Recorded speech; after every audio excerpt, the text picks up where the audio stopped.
sea. Bueno, familia, muy buenos días. ¿Cómo han estado?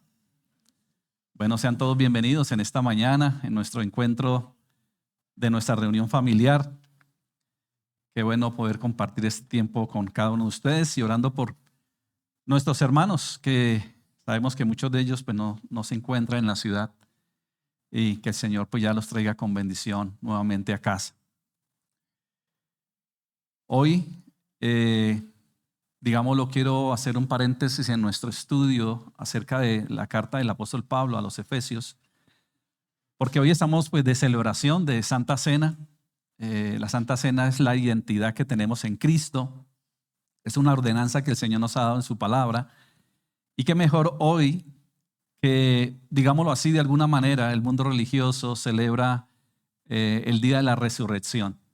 Ahora, por supuesto que es un tema bíblico y de hecho es lo más glorioso que podemos nosotros celebrar, que es la victoria de Cristo sobre la muerte.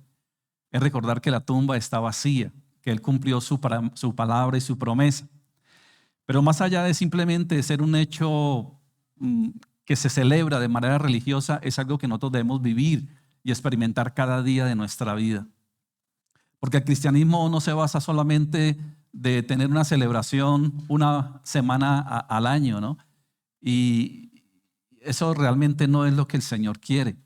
Y no estoy diciendo que sea malo, sino que el Señor quiere que nosotros, sus hijos, tengamos una comunión, que tengamos una vida santa todos los días de nuestra vida. Eso es lo que Él quiere, más que conceptos religiosos. Él quiere es que nosotros reflejemos su gloria en el hogar, en la casa, en nuestra vida, en lo que hacemos, en la relación de pareja, en la relación con nuestros hijos y en nuestro entorno cotidiano, que la gloria de Dios, que esa resurrección, esa vida eterna sea manifestada precisamente allí, que es lo que realmente vale.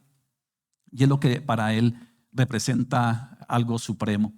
Entonces vamos bíblicamente a recordar este hecho glorioso y majestuoso de parte de nuestro Señor. Pero quiero, a modo de introducción, leerles algo que he escrito que me parece muy importante y que nos lleva a introducirnos en este tema tan hermoso acerca de la resurrección de nuestro Señor Jesucristo, el cumplimiento de su promesa y de su palabra y de su verdad. Y quiero que nos imaginemos por un instante una escena. Miremos a un hombre humilde, nacido en un pesebre, caminando entre nosotros, proclamando palabras que estremecen corazones y desafían imperios. Este hombre dijo ser Dios encarnado, el Hijo eterno venido a salvar al mundo. Ahora pensemos en esto. O Cristo, Jesús, fue el mentiroso más famoso de la historia, un loco que se atrevió a proclamarse Dios, que se dejó matar por esa locura y arrastró con él a cientos de miles de personas que muchos llamarían incautos. Pensemos en eso. O Jesús fue el más grande mentiroso de la historia de la humanidad, que fue tan loco que murió por esa mentira y llevó a muchos a morir también por esa mentira. O realmente es quien dijo ser el Hijo de Dios, Dios encarnado, el Señor de señores y Rey de reyes. Mis amados, no hay término medio. No podemos quedarnos en la tibieza de pensar que Jesús fue solo un buen maestro o un profeta admirable como escuchamos de muchos. Si Él mintió, entonces fue el mayor engañador de todos los tiempos. Pero si dijo la verdad y la tumba vacía lo confirma, entonces debemos adorarlo, confiar en Él, rendirle nuestra vida y seguirlo con todo nuestro ser. Yo les pregunto a ustedes con qué imagen se quedan o con qué concepto se quedan. ¿Con un Jesús profeta, con un gran orador, pero a la vez un gran engañador o mentiroso, o nos quedamos con la verdadera idea de lo que es Jesucristo, el Hijo de Dios, el Dios encarnado, el Rey de Reyes y Señor de Señores. ¿Con qué te quedas?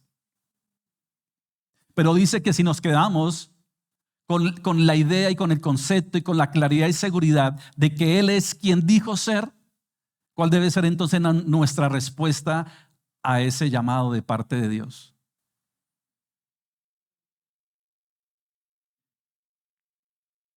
La resurrección entonces nos obliga a tomar una decisión.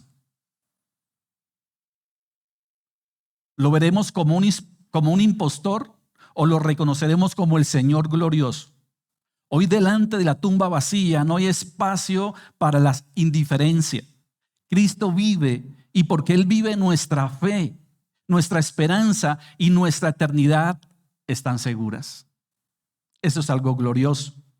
Y como dijo nuestro mismo Señor Jesucristo, yo soy la resurrección y la vida, el que cree en mí aunque muera vivirá. Y todo aquel que vive y cree en mí no morirá jamás. Dice el Evangelio de Juan, capítulo 11, del 25 al 26. Es bastante particular que este pasaje suele sonar mucho en los velorios. ¿Es así? Lo usan mucho en los velorios. ¿Y por qué se usa tanto en los velorios? Me pregunto yo. Porque es un momento donde las personas entran en un momento muy, muy difícil, donde se hacen muchas preguntas.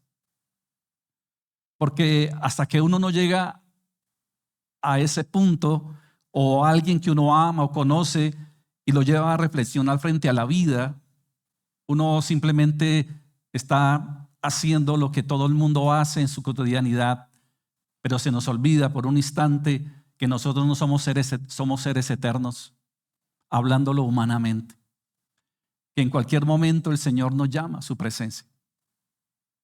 Pero hay una promesa hermosa, y es la que él acaba de citar en Juan 11, 25 al 26. Yo soy la resurrección y la vida. El que cree en mí, aunque muera, vivirá. Y todo aquel que vive y cree en mí, no morirá jamás. Pero ¿por qué él pudo decir esto con tanta categoría? Porque él venció la muerte. Y hay una esperanza de vida eterna en Cristo Jesús. Esa es la promesa.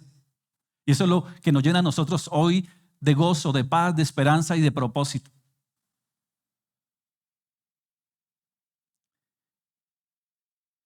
En ese punto de partida de nuestro mensaje no estamos aquí para discutir una idea, sino para celebrar una realidad viva. Cristo resucitó y esa verdad lo cambia todo. El que Cristo haya resucitado es una verdad que lo cambia todo.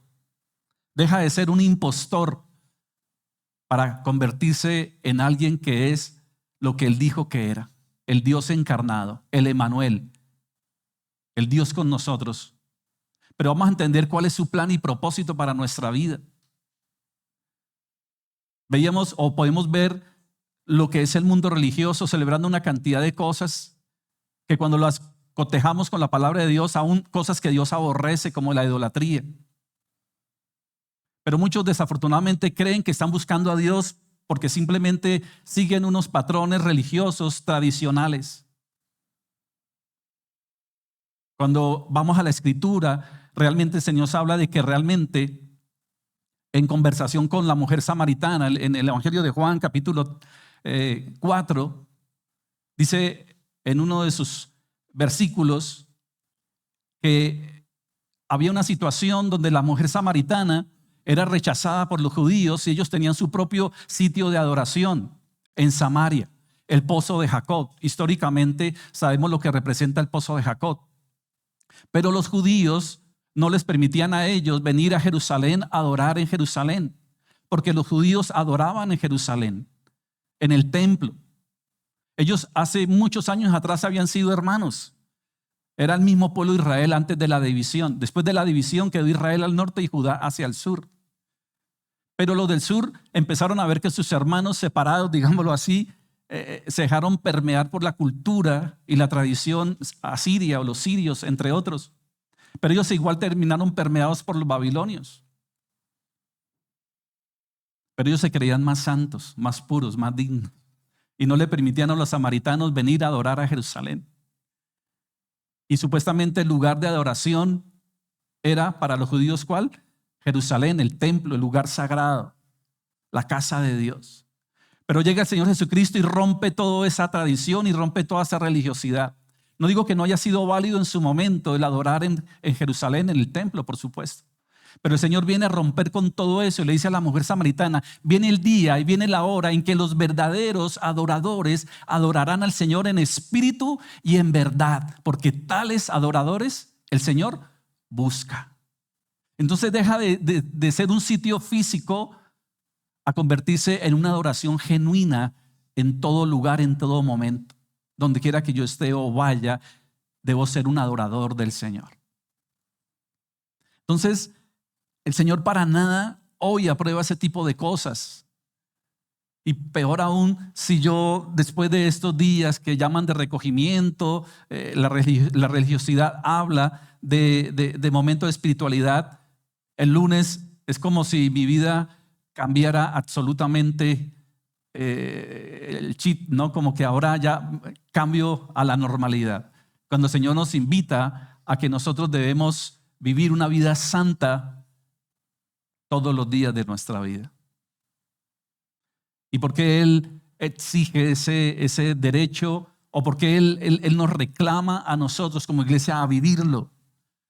Porque Él resucitó y venció. Y hay un propósito eterno en todo ello. Después de escuchar esas palabras que nos confrontan, no podemos permanecer indiferentes. La resurrección de Cristo no es un asunto para debatir en una mesa académica. Es la verdad que sacude el alma y nos obliga a decidir. Y cuando digo, y eso puede sonar fuerte, el obligar, lo que realmente estoy diciendo es que nosotros tenemos que llegar a un momento en nuestra vida real, genuina y sincera, determinar si de verdad vamos a adorar a Dios como Él dice que lo debemos adorar. Porque uno puede llegar a decir, no, yo creo en Dios, yo creo en Jesús. Pues hasta los demonios creen, dice la Escritura, y tiemblan. Eso no es gran cosa.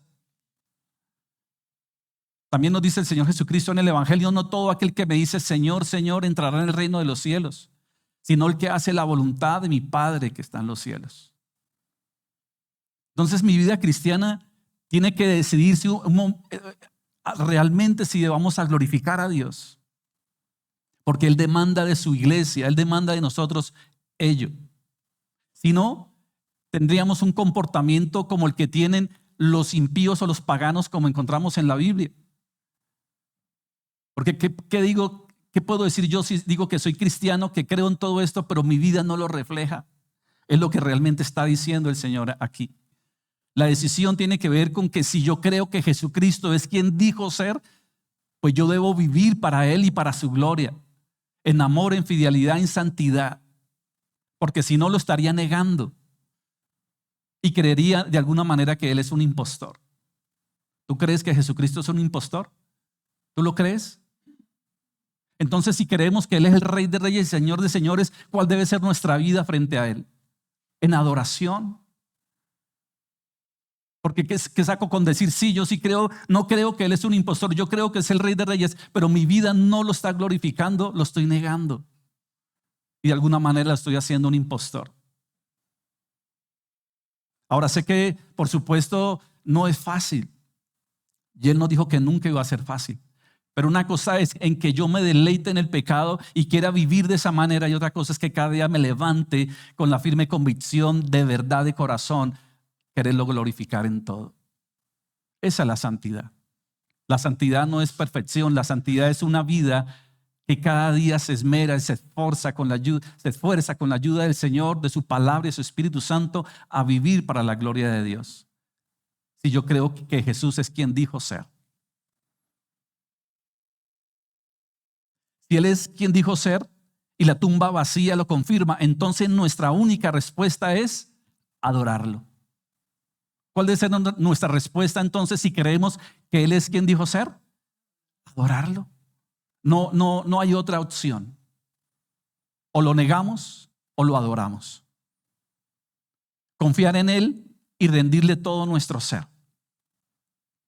Y es aquí donde quiero que abramos nuestros corazones, mis amados, mi familia, porque la mañana de la resurrección no fue simplemente un amanecer más en Jerusalén. Fue el amanecer que partió la historia en dos. El día en que la tumba se convirtió en una cuna de vida y el silencio de la muerte fue interrumpido por el canto eterno de la victoria. Eso representa la tumba vacía. La resurrección de Cristo, la esperanza de gloria, he titulado este tema de hoy de parte del Señor. La mañana de la resurrección no fue simplemente un amanecer más en Jerusalén, como les decía. Fue el amanecer que partió la historia en dos. El día en que la tumba se convirtió en cuna de vida y el silencio de la muerte fue interrumpido por el canto eterno de la victoria. La piedra removida no fue para que Cristo saliera, sino para que nosotros entráramos y viéramos que la tumba está vacía. Ahora leíamos antes de comenzar el Evangelio de Juan, donde dice que al otro día, después del día de reposo, una mujer fue a visitar a Jesús. Y vaya sorpresa, ¿con qué se halló? Que dice que la tumba estaba vacía. Dice que corrió rápidamente a avisar. Pero ¿cuál era la idea de ella? ¿Cuál fue su primera impresión que ella tuvo según lo que leímos ahora? ¿Recuerdan? ¿Qué dijo ella? ¿Qué hicieron el cuerpo? ¿Dónde lo pusieron? Ella todavía no podía comprender lo que ella estaba apreciando. La tumba vacía es el hecho más glorioso de la historia de la humanidad y debe serlo para nosotros hoy y todos los días, en que Cristo cumplió su palabra. Él dijo que resucitaría al tercer día entre los muertos para vencer la muerte y darnos la victoria. Eso es lo más glorioso. Ella estaba apreciando, era testigo del hecho más importante, trascendental, glorioso, hermoso, como usted le quiera poner, de la historia de la humanidad, de que Dios había vencido la muerte, había vencido el pecado. Era suya la victoria. Y corrió. Y llegaron los discípulos también corriendo, encontraron la tumba vacía. Pero todavía no lograban entender lo que ello significaba.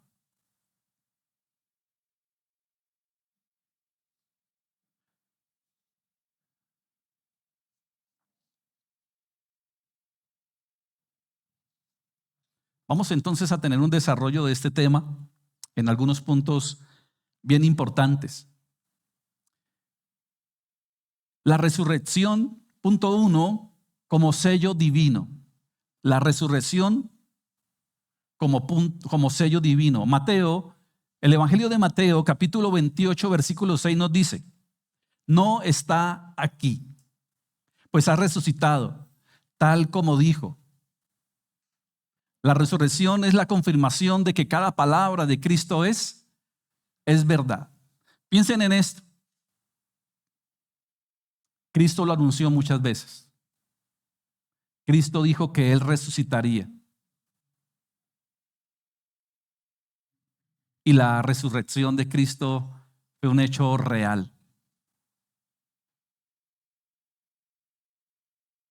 ¿Podemos ver entonces que Cristo cumplió su palabra? ¿Podemos confiar en Él? ¿Podemos confiar en Cristo que Él es fiel y verdadero? ¿Y que todo lo que Él dice se cumple? Pues Él dijo que Él resucitaría y resucitó. Y eso nos debe llevar a nosotros a confiar plenamente en su palabra. Porque todo lo que Él dijo se hizo, se está haciendo y se hará. Él mismo dijo: cielos y tierra pasará, mas mi palabra no pasará. Su palabra está viva, su palabra es eficaz. Hay personas que dicen que la Biblia es un libro viejo, obsoleto, pasado de moda, anticuado. Bueno, yo creo que cada persona tiene el derecho de pensar lo que quiera. Por eso les decía al comienzo, pues para muchos Cristo es un fraude. La resurrección es un fraude. Y se han dedicado toda su vida a dedicar ello para decir que es la gran mentira, ¿no? Para el cristiano es la gran verdad y para muchos es la gran mentira, el gran fraude. Mire, yo sé que muchas personas pueden vivir por una mentira. Pueden pasar toda su vida sosteniendo una mentira por varias causas. Pero yo creería que muy pocos o casi nadie moriría por una mentira. Y si vemos la iglesia primitiva o la iglesia del primer siglo, ellos preferían morir antes de negar a Cristo. Hablemos de los primeros cristianos, de los discípulos, aquellos que fueron perseguidos de una manera cruenta, dura, difícil, bajo el imperio de Nerón, entre otros. Les decían que si no renunciaban, porque el emperador romano, y mucho de ello auspiciado por el pueblo judío, los llevaban, como hacía el apóstol Pablo antes del llamado del Señor, como Saulo de Tarso, perseguir a los cristianos, pedía cartas y hacía toda una tarea de investigación para ver dónde había alguien que proclamaba que Jesucristo era su Señor. Y allá llegaban y los sacaban y les decían: el único Señor, el único Rey que existe aquí es el César. Por lo tanto, confiésalo, como en tiempos de Daniel. Eso no es nada nuevo. A Daniel lo querían obligar a que doblara rodillas ante las imágenes, a estatuas de Nabucodonosor, entre otros. El mismo José en tiempos de Egipto, todos se postraban ante Faraón. Él no lo hizo y dijo: prefiero morir. Esa es una verdadera fe, una verdadera fidelidad, un verdadero hijo de Dios convencido de esa verdad.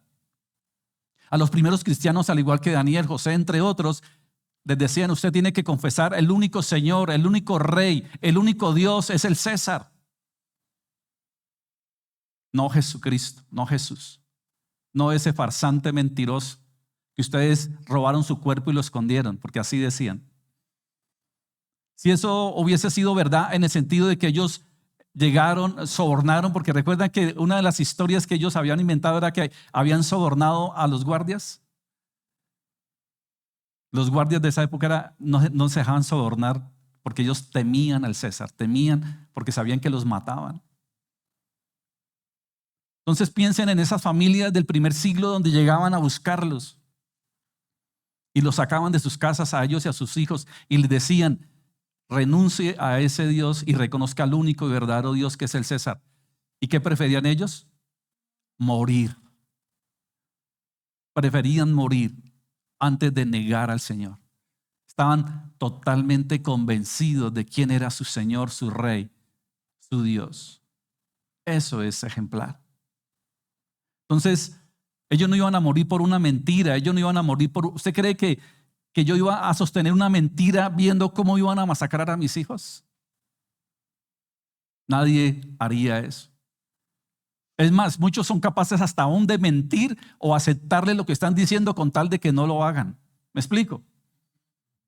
Pueden decir lo que quieran con tal de que no. Ellos preferían decir lo que ellos creían, no importaba lo que sucedía. ¿Sabe por qué?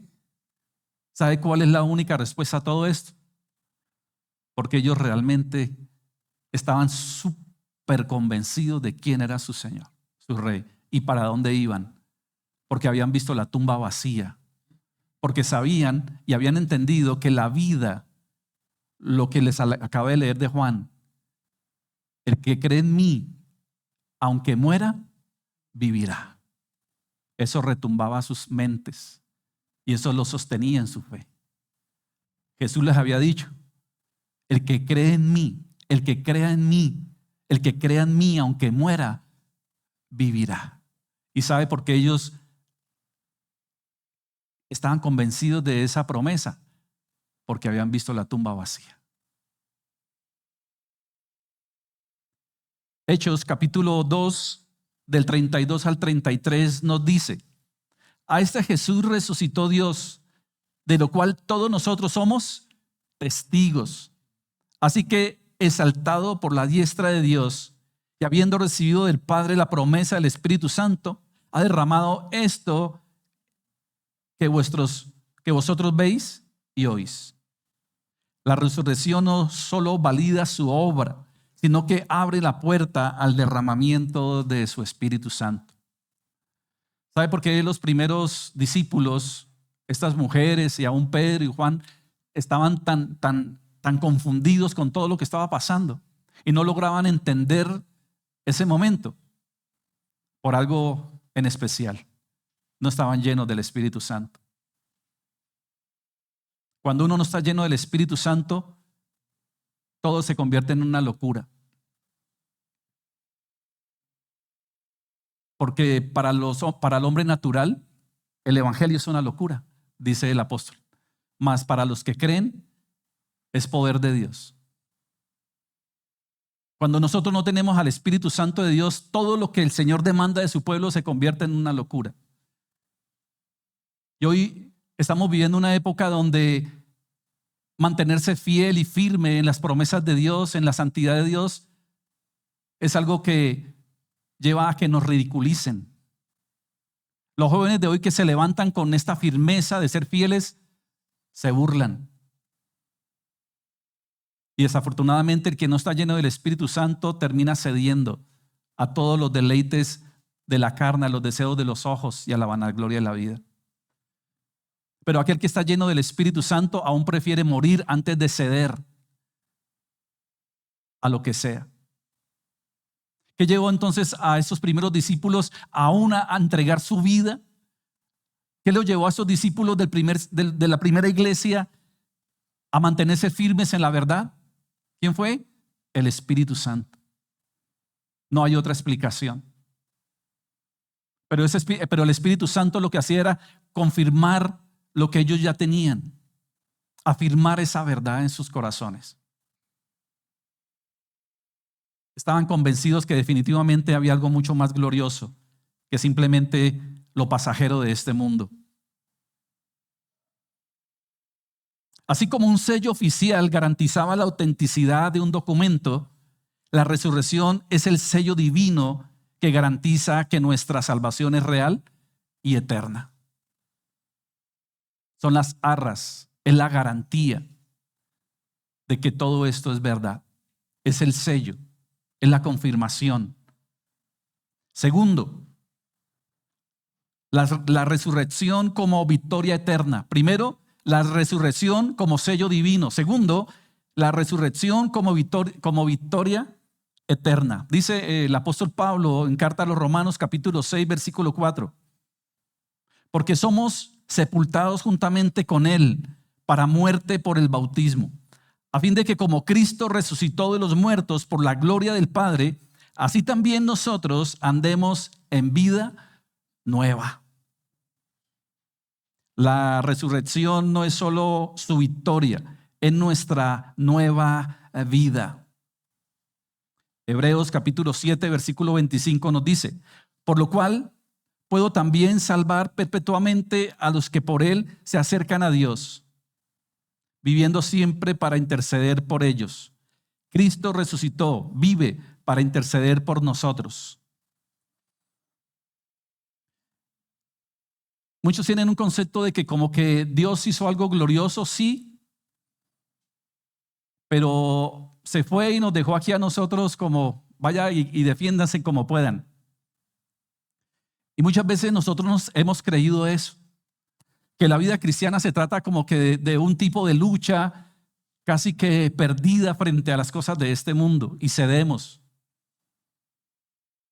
Pero muchas veces cedemos no tanto porque no tengamos la capacidad de perseverar, sino porque todavía seguramente nos deleitamos en el pecado.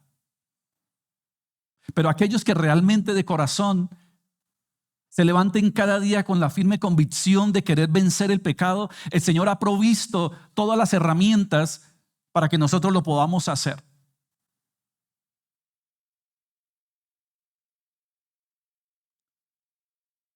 Cuando uno comienza el año muchas veces se hace propósitos, ¿cierto? Muchos se hacen propósitos, hasta los escriben. Y uno de los más grandes propósitos que se hace la gente al comienzo de año es: este año sí quiero comenzar una buena rutina de ejercicios. ¿Sí o no? Pues después de toda esa lechona, buñuelos, todo lo que a veces en diciembre se da, uno de los propósitos que más marca a la gente es: me voy a inscribir a un gimnasio. Y es un buen propósito, por supuesto. Y a veces hasta aprovechan las promociones. Los de los gimnasios lo saben.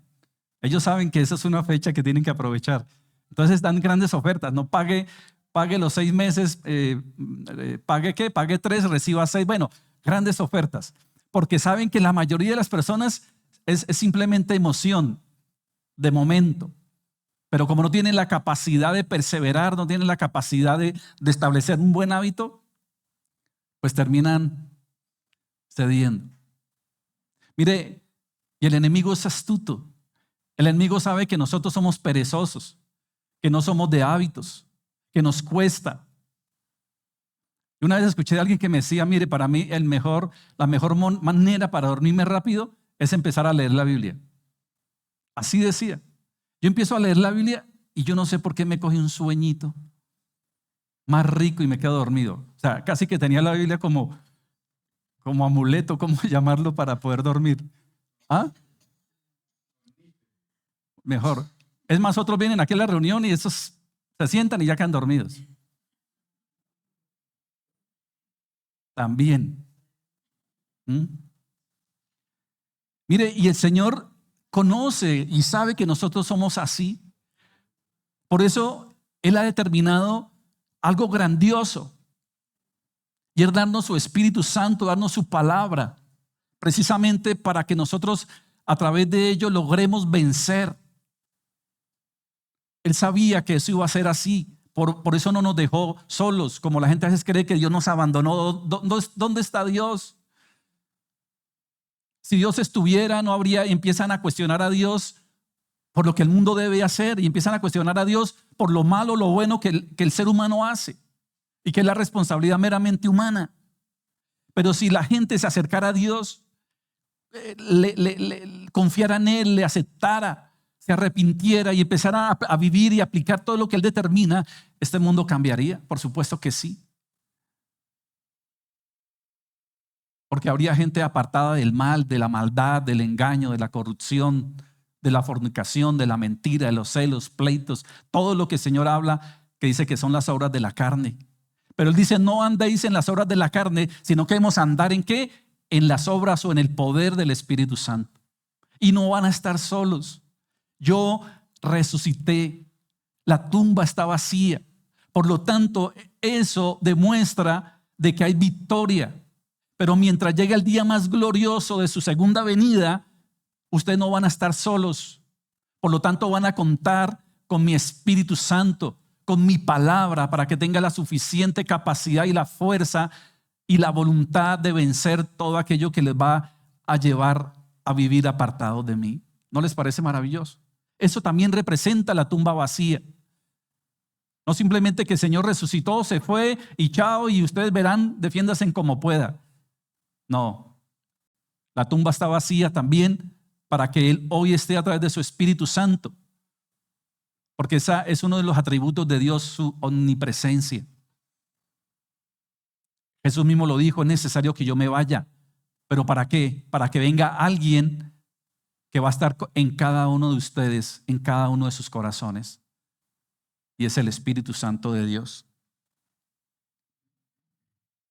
Por lo tanto, entonces la resurrección no es solo su victoria, es nuestra nueva vida.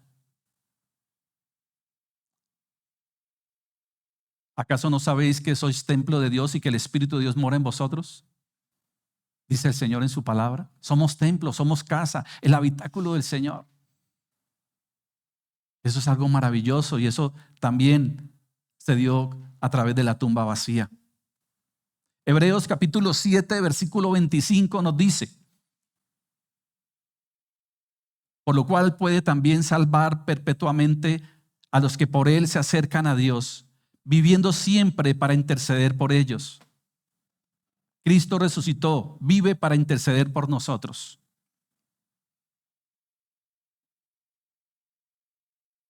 Por supuesto que en este trasegar por esta vida, todavía estamos en un cuerpo que tiene esa tendencia o la naturaleza hacia el mal. Es así.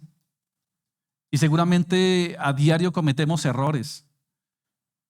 Pero el Señor dice que si nosotros confesamos nuestro pecado, Él es fiel y justo para perdonarnos y librarnos de todo mal y de toda consecuencia.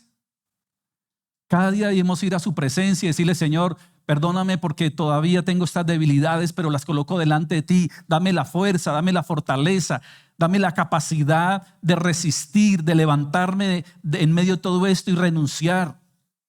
Y el Espíritu Santo de Dios está allí para interceder y darnos y ayudarnos. Pero otra cosa es que simplemente yo me deje y me deleite en el pecado y no quiera aceptar lo que el Señor me está ofreciendo. Pero nosotros tenemos esperanza y gracias a la tumba vacía.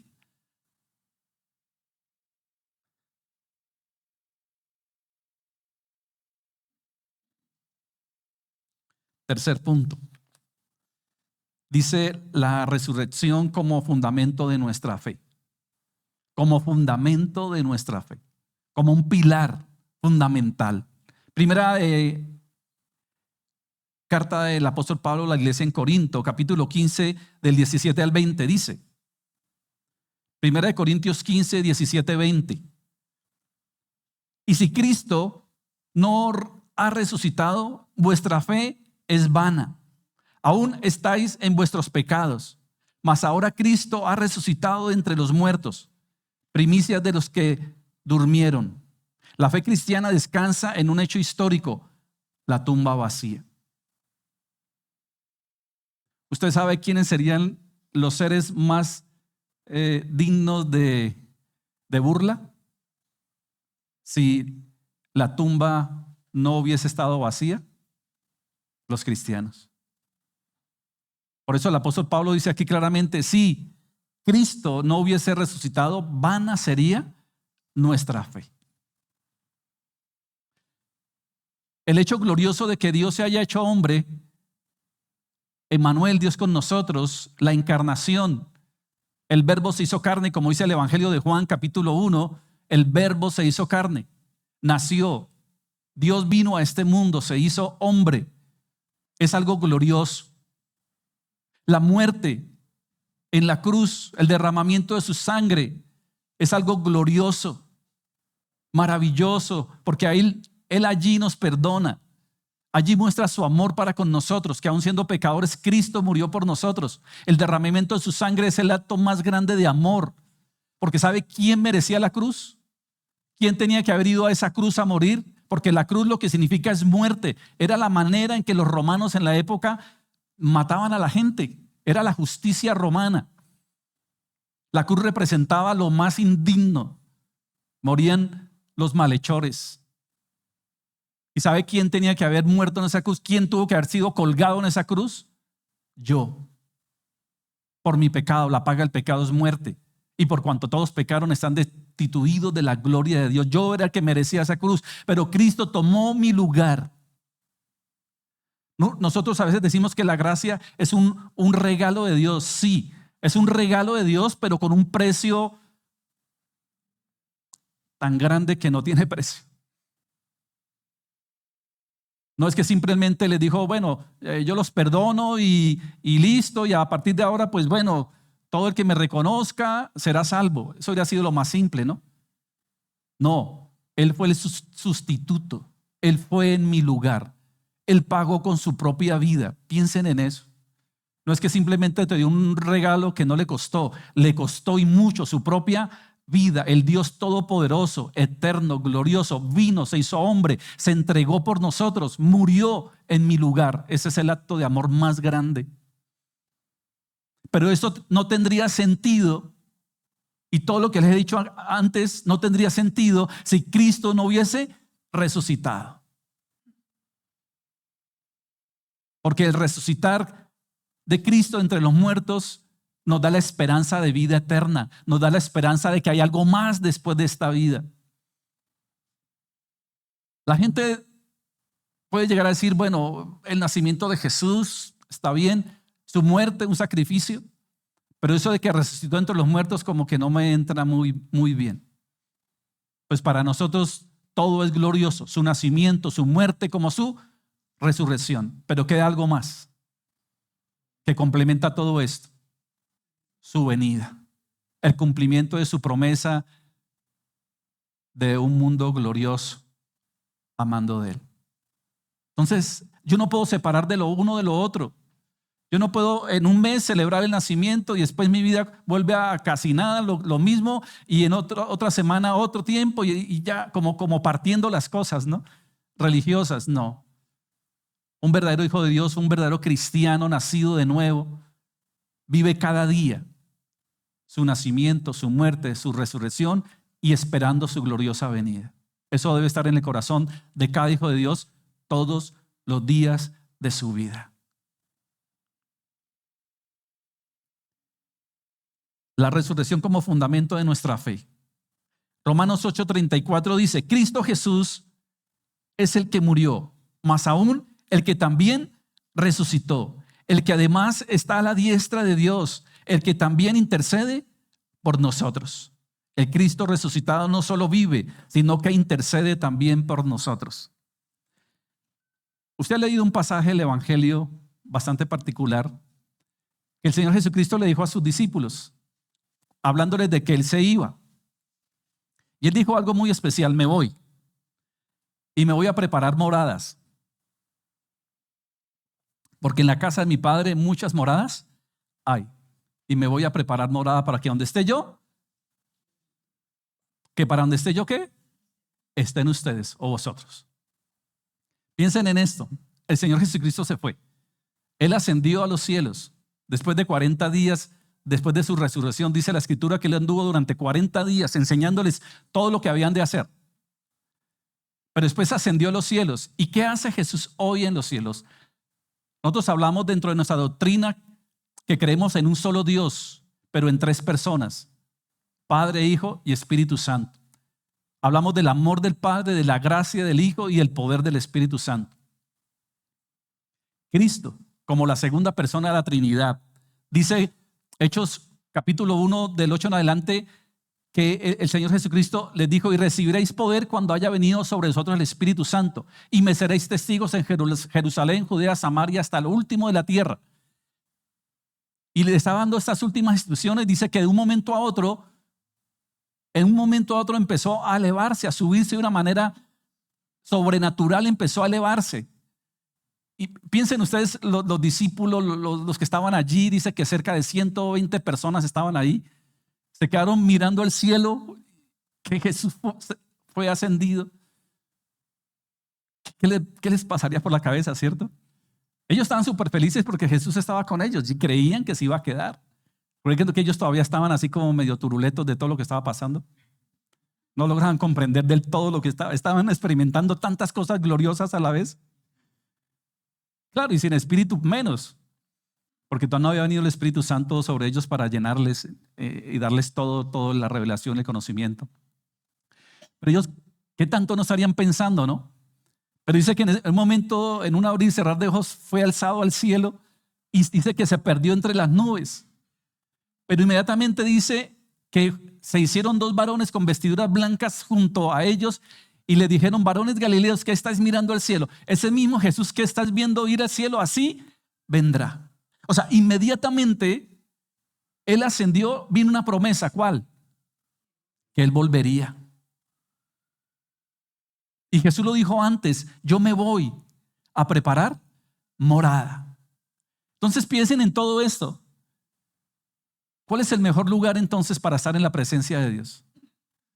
Si Él dijo, me voy a preparar morada para que donde yo esté, vosotros estéis. O sea, que de alguna manera el Señor, si algo quiere que un hijo suyo esté, es en una de esas moradas. Y esa morada no queda en el cielo. ¿Dónde queda esa morada? Esa morada que Él está preparando. Está en los cielos, en lo que Él tiene para su pueblo. Él no dijo, yo me voy y volveré y tendremos morada aquí. No, yo me voy a preparar morada para que donde yo esté, vosotros estéis conmigo. Esas palabras ya en el poder del Espíritu Santo llenaron los corazones de aquellos que estaban siendo asesinados, perseguidos y masacrados, porque sabían que aún al partir de este mundo, ¿qué les esperaba? Una morada. El pensar en esa morada, pero ¿sabe por qué ellos hacían todo esto? porque habían confiado en su palabra, porque habían visto la tumba vacía.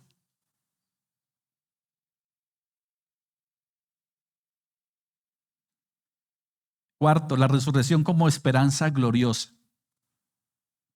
Primera de Pedro 1, 3 al 4 dice: bendito sea el Dios y Padre de nuestro Señor Jesucristo, que según su gran misericordia nos hizo nacer de nuevo a una esperanza viva, mediante la resurrección de Jesucristo de entre los muertos, para una herencia incorruptible, incontaminada e inmarcesible, reservada en los cielos para vosotros. Por lo tanto, entonces, mis amados, la resurrección nos da una esperanza viva y una herencia eterna. Filipenses capítulo 3, versículo 20 al 21, dice así la palabra de Dios: porque nuestra ciudadanía está en los cielos, de donde también esperamos al Señor Jesucristo, el cual transformará el cuerpo de humillación nuestra para que sea semejante al cuerpo de la gloria suya. La resurrección nos asegura que seremos transformados en gloria. Después de la muerte del Señor Jesucristo, muchos dudaban de que realmente hubiese resucitado. Es más, sus propios discípulos dudaban de ello. Porque el hecho de que Él hubiera resucitado, eso definitivamente cambiaba todo. Y por eso dudaban. Recordemos que ellos inicialmente creían que el reino de Dios o la venida del Hijo del Hombre, como se dice, en este caso el Señor Jesucristo, ellos creían y estaban convencidos de que la venida del Hijo de Dios era para posicionarlos a ellos frente a un mundo natural de una manera muy importante. Ellos estaban cansados y estaban aburridos, estaban fastidiados de tanto imperio que los estaba gobernando, desde los babilonios, desde los asirios, desde los medos, de los persas, de los griegos, de los romanos, entre muchos. Un pueblo azotado. Y ellos tenían la esperanza de ese Hijo de Dios que venía a darles el lugar que ellos creían merecer. Cuando ellos ven a Cristo como ese Mesías, como ese Salvador, inmediatamente ellos creían que ahora sí iban a empezar a vivir, a gozar y a disfrutar de lo que ellos se merecían como pueblo de Dios. Pero todo eso estaba dentro de una mentalidad meramente ¿qué? Humana, material, física. Y el Señor demostró su gran poder, su gran misericordia de muchas formas. Dice que mucha gente lo seguía. Mire, por esos días colocan en televisión muchas películas, ¿no? De todos esos temas. Pero lo más curioso es que, esos guiones de esas películas, es una cosa terrible. Toman ciertas verdades y les aumentan con unas cosas que nada que ver con la Biblia. Pero yo sé que ustedes que saben de Biblia, saben discernir entre lo que sí es bíblico o no. El caso es que ellos pensaban que Jesucristo venía a cumplir el deseo de ellos. Y muchos lo seguían. Y recuerdan hace 8 días que estaba celebrando el mundo religioso, que de hecho es un hecho bíblico, pero obviamente lo llevan a otro concepto, la entrada triunfal a Jerusalén. ¿Y qué hacían cuando estaban recibiendo a Jesús, cuando el Señor estaba entrando a Jerusalén en esa forma bien particular que narra la Biblia, ¿cierto? ¿Qué hacía la gente? Hay una palabra que resuena mucho, Hosana. Hosana, ¿qué quiere decir? Dios salva. Hosana significa Dios salva hoy. De hecho, el contexto es Dios salva hoy. Hosana al Hijo de David. Y todas esas palabras que decían son palabras bíblicas, eran tomadas de los salmos, palabras que fueron expresadas por un gran hombre de Dios en su momento. Y mucha gente le decía Hosana, el Hijo de David, y lo honraban y palmas, porque ellos estaban convencidos de que Él venía a darles el gusto que ellos querían. Pero apenas eso no sucedió como ellos creían, esos mismos que le decían Hosana al Hijo de David, cuando pusieron a Barrabás y pusieron a Jesús, ¿a quién prefirieron? A Barrabás. ¿Cómo cambiaron en tan poco tiempo? ¿Qué pasó? Y eso le pasó a los discípulos. Los discípulos al principio tampoco estaban convencidos, Todavía seguían creyendo de que el Señor venía a darles a ellos lo que ellos creían merecer. ¿Cómo así que Jesús resucitó? Y dijo uno de sus discípulos, el famoso Tomás. ¿Qué dijo Tomás? ¿Qué dijo? Tomás, el Señor resucitó. Tomás, el Señor estuvo aquí. Hasta dudó de sus hermanos. Los consideró mentirosos. Porque si yo dudo de alguien que me diga algo, yo de alguna manera dudo, ¿cierto? No le creo mucho. ¿Qué dijo Tomás? No, yo hasta que no lo vea, hasta que no meta el dedo. Ese es un dicho muy popular, ¿no? Se volvió popular. Hasta que no meta el dedo en la llaga, no creo. Y qué vergüenza, ¿no? Para vergüenza de él, precisamente se le aparece el Señor o llega el Señor Jesús en ese momento. ¿Y qué le dice? Tomás, ven. Aquí está, toca. Yo creo que él se sintió peor que una cucaracha, ¿cierto? En ese momento, ¿no? Qué vergüenza con el Señor. Pero ¿sabe qué dijo el Señor en su amor y en su misericordia? Porque has visto, has creído. Pero bienaventurado todo aquel que cree sin ver. Esa es la fe genuina. Esa es la verdadera confianza en el Señor. Esa es la verdadera confianza en el Señor. Ellos vieron la tumba vacía. Y eso es hoy la gran victoria que tenemos en Cristo. Y eso es lo que hoy sustenta nuestra fe. Saber que Cristo resucitó de entre los muertos. La pregunta es, ¿lo creemos? ¿O usted cree que el cuerpo lo escondieron? Que el cuerpo se lo robaron para afirmar hacer una mentira, una verdad. Yo no lo creo. Yo creo que el Señor resucitó de entre los muertos y que Él viene pronto y que esa es mi esperanza. Y eso me mantiene con fe, con gozo y propósito. Filipenses 3, 20 al 21. Lo leíamos ahora, dice, porque nuestra ciudadanía está en los cielos. Mire, si usted saca hoy su cédula, ¿qué dice? No sé si aquí, bueno, Hetza si Hetza saca la cédula, ¿qué dice? ¿Ciudadano? ¿Sí? ¿Así dice? ¿Quién más? ¿Aquí hay otro extranjero? ¿O todos somos colombianos el resto? Nuestra ciudadanía, ¿cuál es? No, lo acabamos de leer. Filipenses 3, 20, 21 dice que nuestra ciudadanía está en los cielos. Somos hijos de Dios. Y tenemos que romper con todo eso que les acabo de decir, de creer que Jesús vino simplemente el cristianismo no trata con que Jesús vino a mejorar tu vida, a cumplir tus sueños, a darte gustos. Aunque no quiero decir que el Señor en su favor y misericordia, conforme a su voluntad, lo podía hacer. Él vino para algo mucho más grande y glorioso. Por eso dice que somos ahora ciudadanos del cielo. Eso es algo hermoso. Y Él se ganó ese derecho porque Él murió, porque Él vino, murió, resucitó y pronto viene. Y algo que también me llama mucho la atención es que estoy yendo rápido por el tiempo, obviamente, cada pasaje daría para un estudio, pero algo que dice que además de eso, o sea, la ciudadanía, ¿para qué sirven los carnet? ¿Para qué sirven las identificaciones?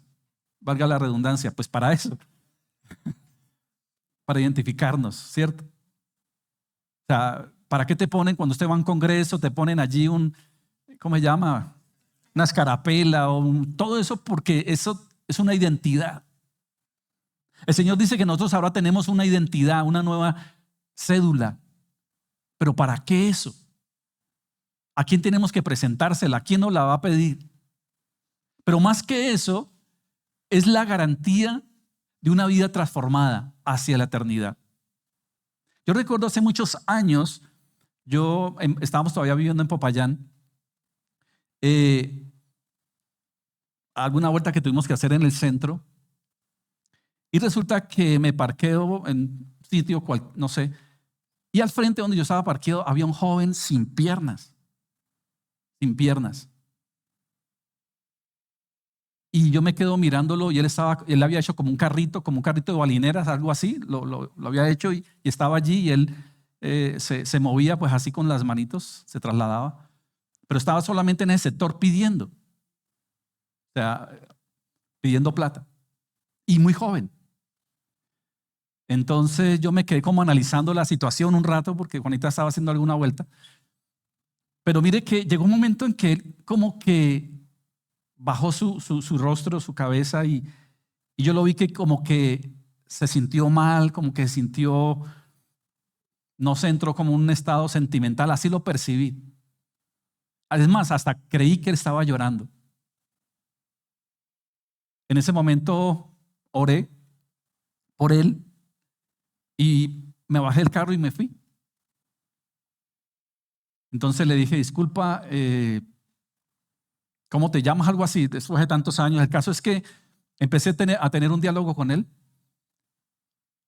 y le dije que si él creía en Dios, dentro de las muchas cosas. Porque él me contó, pues él me todo eso la historia y resulta que él era ayudante de mecánica.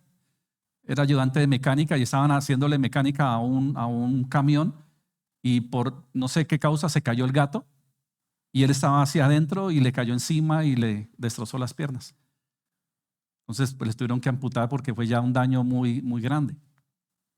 Entonces yo empecé a preguntarle si creía en Dios y él decía que sí, pero a la vez dudaba. O sea, a pesar de su condición tenía cierto resentimiento, ciertas dudas, pero aún su corazón estaba abierto a Dios. Y me pareció bonito en medio de todo, porque cualquiera en una condición esa, la gente se resiente con Dios por varias causas y termina diciendo, no lo creo en Dios, pero más no por un concepto de estudio pues profundo, sino más por un tema de resentimiento. Y empecé a dialogar con él y yo me recordé este pasaje. Recordé este pasaje de Filipenses 3, 20, 21. Y en medio de la charla recordé este pasaje y yo le decía, mira, y yo le contaba mi historia. Brevemente le contaba mi historia, que aunque obviamente no era tan trágica como la de él, pero también a causa de una situación había perdido un ojo. Y le dije, pero mira, yo encontré en la vida cristiana algo hermoso y maravilloso. Y es entender de que la resurrección de Cristo no solamente nos da la gloriosa esperanza de la vida eterna, sino también, además de eso, la santificación y la glorificación. Y obviamente esos términos pues, no los entendía, pero le decía, mira, mientras estemos en este mundo, este cuerpo va al desgaste, se daña, es corrupto, se puede pervertir. Pero hay algo que el Señor ha prometido y es que cuando Él venga en su gloria, igualmente a nosotros nos dará la misma gloria de Él, aún en la parte física. Ahora, esto es un misterio, esto es algo que todavía no podemos, nadie se ha atrevido a decir cómo es, pero lo que sí sabemos es que ya no tendremos estos cuerpos corruptos. Ya dejaremos de pecar, ya no estaremos lidiando con el pecado, ya no estaremos lidiando con las enfermedades, porque Él resucitó, la tumba está vacía y ahora el cuerpo glorioso de Cristo también es una promesa para nosotros. ¿No les parece hermoso eso? Todo aquel que lucha y dice, pero esta enfermedad, esto, aún sus problemas emocionales, todo eso acabará. Porque Cristo lo demostró después de su muerte y resurrección. Él tenía un cuerpo glorificado y dice que nosotros también tendremos un cuerpo glorificado. Pero todo va a ser para glorificarlo a Él. Eso, cuando yo lo entendí, fue glorioso y eso es lo que yo le estaba explicando al muchacho. Le decía, mira, yo no sé cuánto tiempo tú tengas de vida en esta tierra, pero ten la esperanza de que en la resurrección de Cristo y en su venida gloriosa, Él te va a dar un cuerpo perfecto. Esto que estás viviendo es simplemente temporal para lo que Él tiene para ti. Eso es hermoso.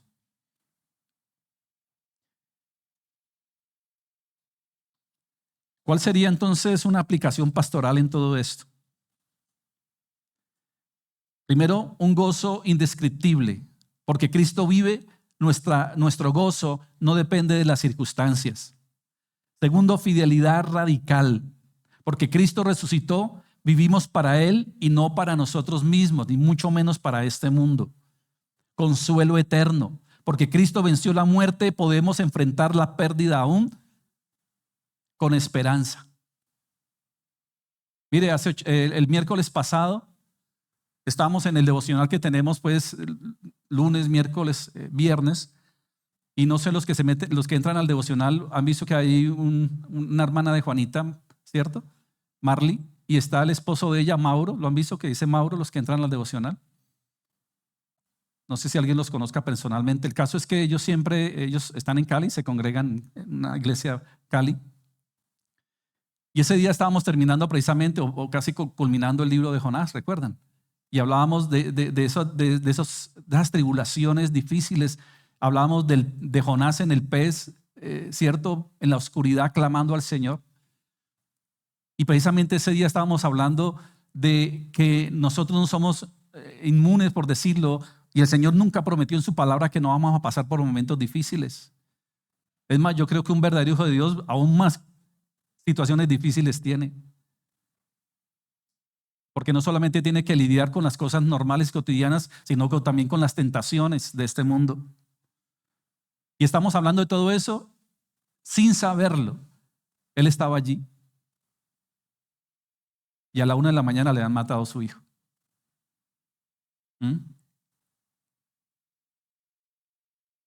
¿Y sabe quién le mató a su hijo? Su propio yerno.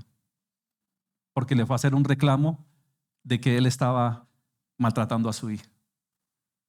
Y es un hombre joven, es joven.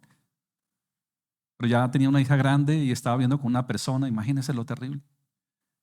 Fue a hacerle un reclamo y lo que hizo este personaje fue sacar una pistola y matarlo. El miércoles que estábamos en el devocional. Y él estaba allí. Pero ¿sabe? Cuando empecé a hablar con él, que aún me quebrantaba porque vi que había un hombre de fe. En él vi un hombre de Dios. Porque a pesar de su situación tan difícil, porque yo creo que no hay nada más duro y difícil en esta vida que es perder un hijo. Si un esposo pierde una esposa, él queda viudo. Si unos hijos pierden a sus padres, quedan huérfanos. Pero aquel que pierde un hijo, eso no tiene nombre. ¿Qué nombre se le da a eso? No hay. ¿Y sabe qué dice este hombre?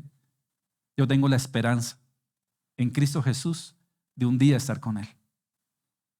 ¿No les parece que eso es algo grandioso? Y eso, ¿sabe quién da toda esa fe y esperanza a la tumba vacía?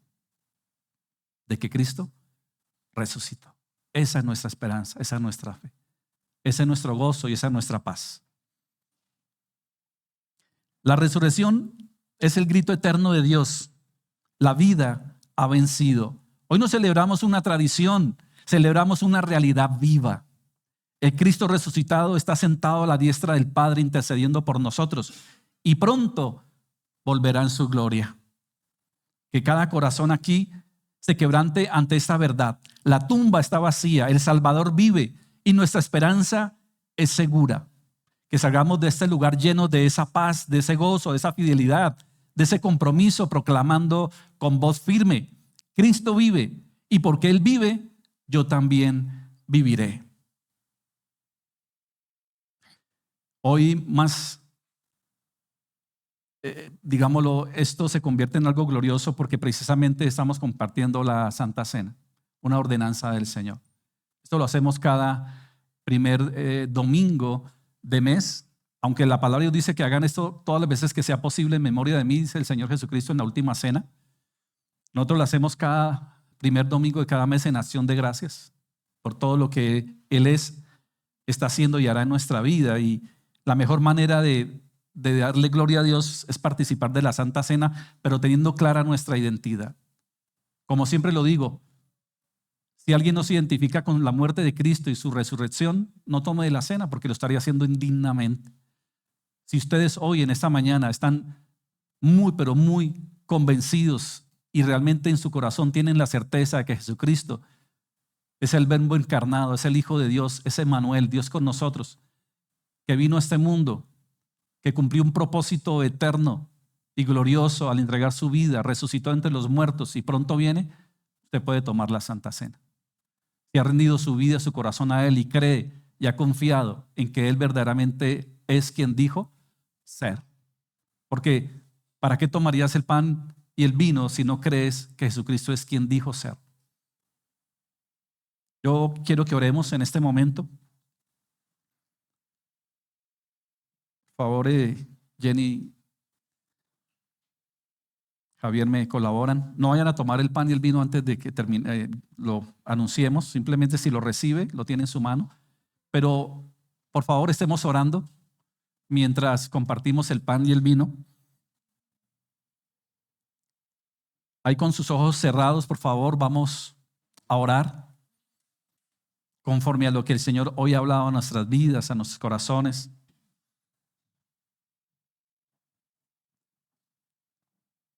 Gracias.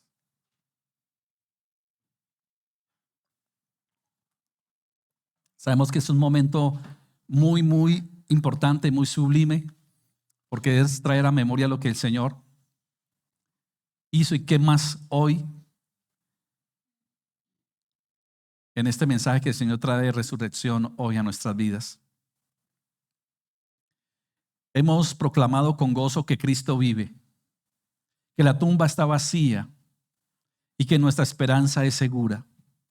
Hemos escuchado la voz del cielo que nos dice: la vida ha vencido. Y ahora como iglesia nos acercamos al momento más solemne y sagrado: recordar la obra de nuestro Señor Jesucristo en la cruz y celebrar la ordenanza que Él mismo instituyó. La resurrección nos llena de esperanza, pero la Santa Cena nos recuerda el precio de esa victoria. Su cuerpo entregado y su sangre derramada no es un rito vacío, es un memorial vivo que nos confronta con nuestra propia vida y también con nuestra necesidad de arrepentimiento y nos invita a aceptar la gracia infinita de Dios. Por eso, iglesia, con corazones quebrantados y agradecidos, nos disponemos a participar del pan y del vino, proclamando juntos que Cristo murió, resucitó y volverá en gloria. Quiero hacerles un llamado en esta mañana a que nos examinemos cada uno de nosotros, como dice 1 Corintios 11:28. Hermanos, la palabra nos exhorta. Por tanto, pruébese cada uno a sí mismo y coma así el pan y beba la copa. Esto no es un acto ligero ni una tradición vacía. Es un momento santo en el que recordamos el cuerpo entregado y la sangre derramada en nuestro Salvador. Por eso cada uno debe examinar su corazón, confesar sus pecados, arrepentirse con sinceridad y aceptar la gracia infinita de nuestro Dios todopoderoso y eterno.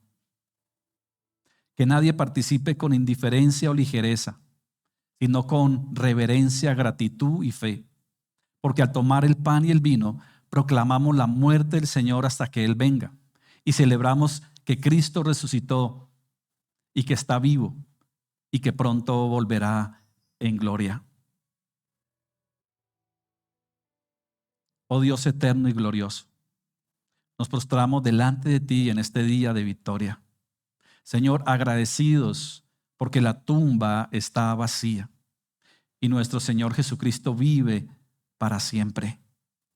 Señor, reconocemos que sin tu gracia estaríamos perdidos, pero hoy confesamos nuestros pecados y nos arrepentimos con corazón quebrantado, aceptando la obra perfecta de Cristo en la cruz y su gloriosa resurrección como nuestra única esperanza y salvación. Señor Dios Todopoderoso, Padre Eterno, prepara nuestras almas para participar, Señor, de la Santa Cena, recordando las palabras de tu Hijo en la noche que fue entregado. Y tomó pan, y habiendo dado gracias, lo partió y dijo: ese es mi cuerpo que por vosotros es entregado. Hace esto en memoria de mí. Señor, hoy tomamos este pan, Señor, recordando este momento tan glorioso, en el cual tú entregaste, Señor, tu vida, tu cuerpo, para que fuera quebrantado. Señor, hoy recordábamos que quien tenía que estar allí era yo. Quien tenía que haber sido quebrantado era yo. Quien tenía que haber derramado la sangre era yo por el pecado, pero tú lo hiciste por mí, Señor. Por tu gran amor, por tu gracia y misericordia. Por eso, Señor, hoy tomo este pan y yo quiero invitarte para que tomes el pan, trayendo a memoria, recordando ese sacrificio glorioso de Cristo allí, donde su cuerpo fue quebrantado. Padre, por eso bendecimos en tu santo nombre este pan, recordando, Señor, que a través de este pan, tu cuerpo, hoy traemos a memoria, Señor, que hace más de 2000 años, Señor, tú te entregaste por mí.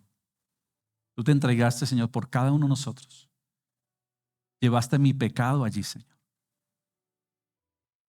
Por eso hoy en gratitud, recordando ello, Señor, tomo este pan, dándote gracias. Yo te invito a que tomes el pan, dándole gracias al Señor.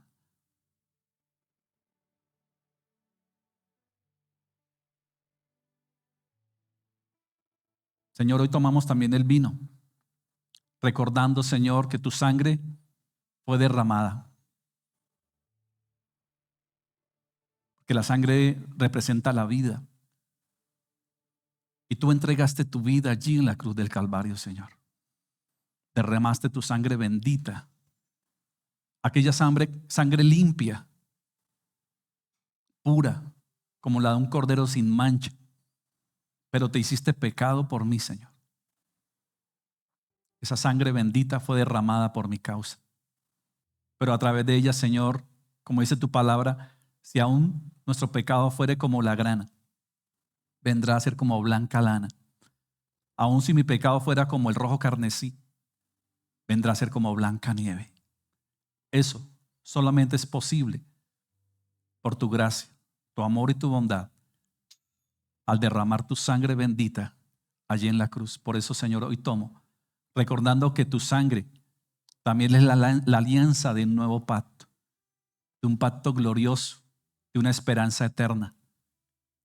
Por eso hoy tomo, Señor, este fruto de la vid, recordando que tú entregaste tu vida, derramaste tu sangre por amor a mí, Señor. Gracias.